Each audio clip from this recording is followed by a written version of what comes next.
Everybody, and good afternoon, and here we are again, another review from the car. I hope you guys are as excited as I am about reviewing stuff from my car. Although again, this isn't a review, this is me exploring my favorite turntables this time, turntables at various price points, kind of going along the way. Now I will say most of these turntables I have personal experience with, and of course I reviewed. Just go back over my channel and you'll look and see that I've owned these turntables, I've played with them, I've reviewed them, and I know about them, right? But again, it's not really a review, it's just me sharing my opinion about these turntables in general. But anyway, you know, I did the past video with receivers / integrated amplifiers, and you know, that seems to be kind of well received, more or less. So, you know, it's time to move on to the next series, and of course, that is turntables. So the next turntable I'm going to be recommending is the Sony PSLX 310BT, which I'm just going to call the 310. And anyway, it's a turntable I've had actually a couple of times, but I never did do a review on, although I think I did show it on the channel a couple of times in one of my videos. But absolutely love it. It works well, everything functions great, it sounds brilliant. Very similar to the newer Audio-Technica LP70. I would even say they're effectively the same turntable in terms of features and everything like that. They're basically fully automatic turntables.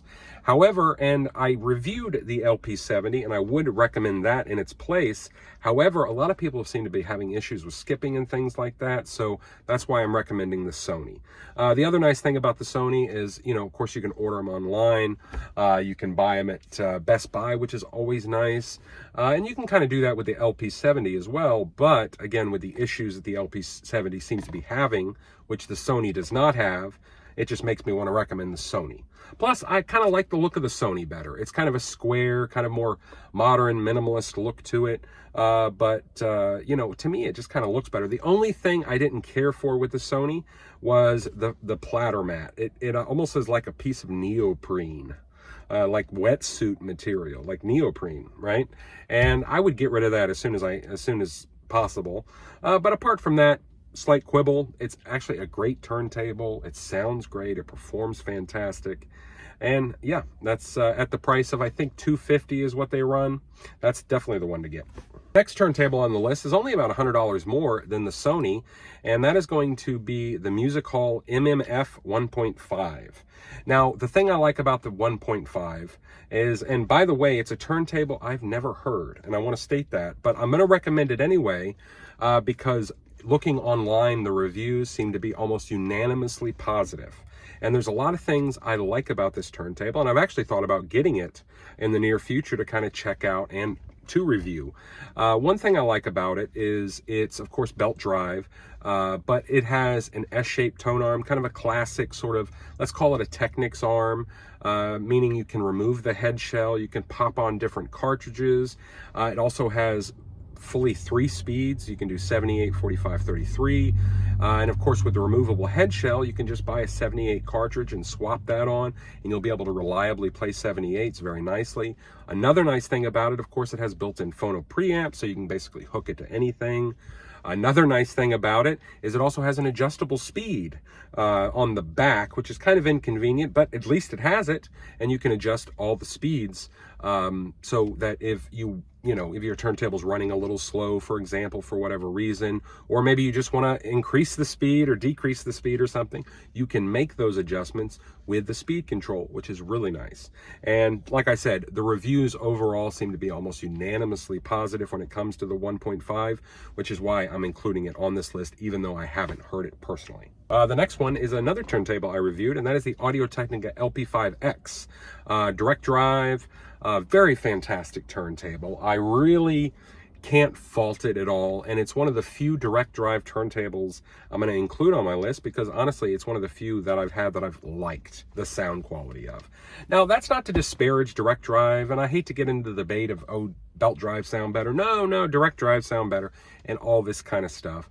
But for me personally, I've always found a lot of Technics, and my experience with direct drives primarily comes from Technics variants, whether that be the SL1200 or the SL1300, the older one, or various direct drives they produced over the years.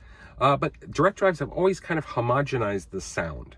a little bit. Whereas I think with belt drives, you get more of the variance of sound that you get from, you know, different records and so forth. They just sound better to me, right? But in any case, the LP5X I really liked because, of course, the build quality was nice, was fantastic. I, you know, liked everything about it. It's got the S-shaped arm, kind of like the MMF 1.5 from Music Hall. You can swap cartridges in and out very easily with, you know, removable head shell.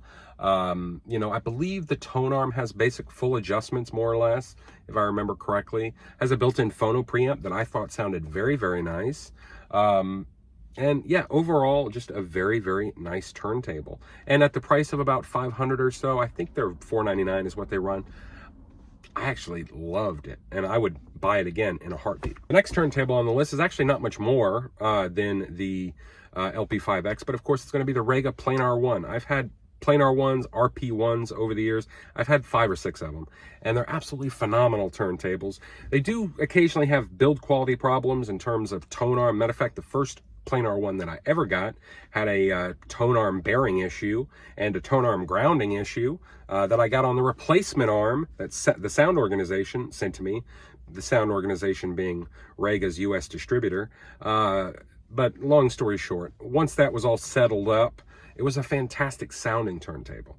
It really brings out the nuances to the music, and also it really creates a sense of great tone and timbre, which is something that Rega does very well, not just with their turntables, but also their electronics as well, that I've always appreciated and loved. But again, it does come through with their turntables, and for whatever reason that might be, you know, there are a few issues with the Planar 1 outside of the build quality. I dislike having to remove the platter to change the speeds. That's always annoying, always annoying. But outside of that, it's a brilliant sounding turntable. And truth be said, the speed change problem was never really a problem because I don't really own that many 45s. So it was never really much of an issue. But yeah, at its price point, I want to say it's around $650 now. I think they've recently raised the price on it, unfortunately.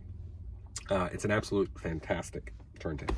Next one on the list is another turntable I haven't had personally, but a friend of mine has, and I have used extensively, and that is going to be the Technics SL100C, which is kind of their newer budget direct drive table. Very much kind of like, I think it's the SL1500C. It doesn't have a slider. It kind of looks like an SL1200, but it doesn't have a pitch slide or anything like that. It's more audiophile focused, or, you know, that type of thing.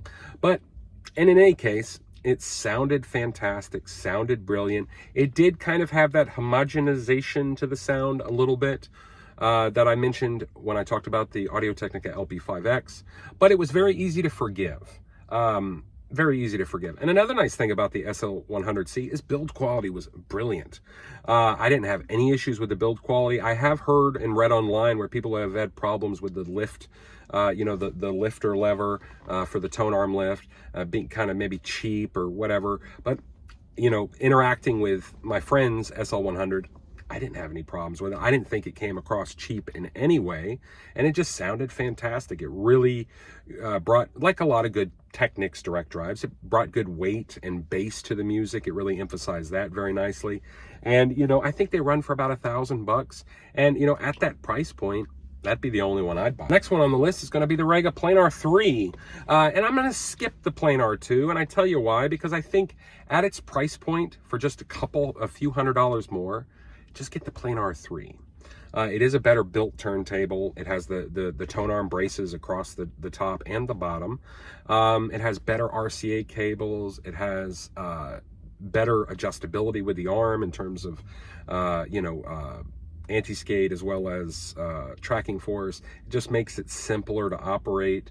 You get the heavier platter, which creates more speed stability. It's just a better turntable. If you're gonna buy a Rega and you're looking at the $750, $800, it might even be a little bit more now because I know Rega has recently raised their prices. But if you're looking at the the planar 2, just spend a little bit extra and get the planar 3. You won't regret it, and it'll be a better turntable in the long run. All right, but yeah, the planar 3 I've had off and on over the years. I've had 2 of them in general. I don't have one currently, but it's an absolutely brilliant turntable. It sounds fantastic. Really has that great sense of pace and timing and rhythm that rega turntables are known for. But it usurps and jumps over the planar 1 and 2 in the sense of having a more weightier sound than the 1 and 2 does. The 1 sounds great, but it can kind of come across sometimes sounding light sounding. You know, like you're not having as much acoustic mass. And the 2 equally is that way. However, when you go to the 3, and I think a lot of that has to do with the heavier platter, you get a better sense of weight and mass to the music. And it just really is, to me, is the best bang for your buck rega. Okay, so yeah. The next one on the list is going to be the Marantz TT15S1. And this is a turntable I've reviewed. So please look back over my channel. Don't just tell me I don't know what I'm talking about or insinuate that, okay? Because I do know what I'm talking about. I have reviewed it. So go back and look over my channel. Don't be lazy. But yeah, a fantastic turntable. Very, very well made. And the thing that differentiates it in terms of, you know, kind of a step up, what you're getting for the extra money versus like the planar 3, for example, is you get better build quality for sure, 100%. A little iffy here and there. I don't like the set screws that hold everything together. They're all plastic, and it's plastic screws screwing into plastic threads, and I just worry about the long-term longevity of that type of thing. But overall, you know, once you get it and set it didn't seem to have any variance there, like the screws backing out or anything, and you had to retighten it up every couple of weeks. No, it seemed to be fine. But in any case, you know, build quality was fantastic. Other than that, everything felt premium, which I think when you pay that kind of money, stuff should feel premium. You know, if you're, like, as an example, if you're buying a $100,000 Mercedes, you know, you get in the car, you expect the radio knobs and the switches and the gears, and you know, when you put the car into gear and all of this stuff, you expect it to feel premium. And 9 times out of 10 it does. But with hi-fi, sometimes not. You spend $2,000, $3,000 on a piece of equipment, and you get it, and the knob wiggles when you go to turn the volume, or you know, it just feels cheap in spite of it costing thousands of dollars. Although not with the Marantz. The Marantz felt like a premium turntable. It truly did. And again, the sound, you know, the one thing that differentiated it there between like the planar 3, like I said, is it came across with a lot of the same attributes: great pace and timing, great rhythm, great clarity, better soundstage than the rega, in my opinion, better focus to the soundstage, if you know what I mean. But it also had more of an audiophile sound, more of a hi-fi sound, if that makes sense. But yeah, absolutely brilliant.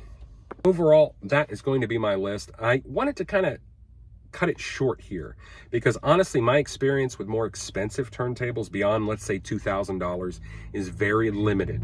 And I have heard a couple fancier turntables. I've heard the Prime and the Prime Scout from VPI and a few others, but it was very limited. And I also heard a Dr. Fikert, I think it's the Volare or whatever. But again, the time I spent with those turntables was very limited. So limited, in fact, that I don't really think it's worth talking about because, you know, it's like, okay, well, yeah, I listened to it for, you know, an album or two, and oh, great, it sounded great, but I didn't interact with the turntable. I didn't spend time with it, so I didn't really have anything to say about it beyond that it sounded okay. You see what I mean? But anyway, that is it. Hopefully everybody enjoys my car reviews. Again, not reviews though. But yeah. Anyway, peace out and stay tuned for the next one. I think I'm going to be doing speakers next. And speakers are kind of iffy for me because I've used a lot of speakers, but I haven't reviewed a lot of speakers. So we'll see what we come up with that. Anyway, peace out and stay tuned.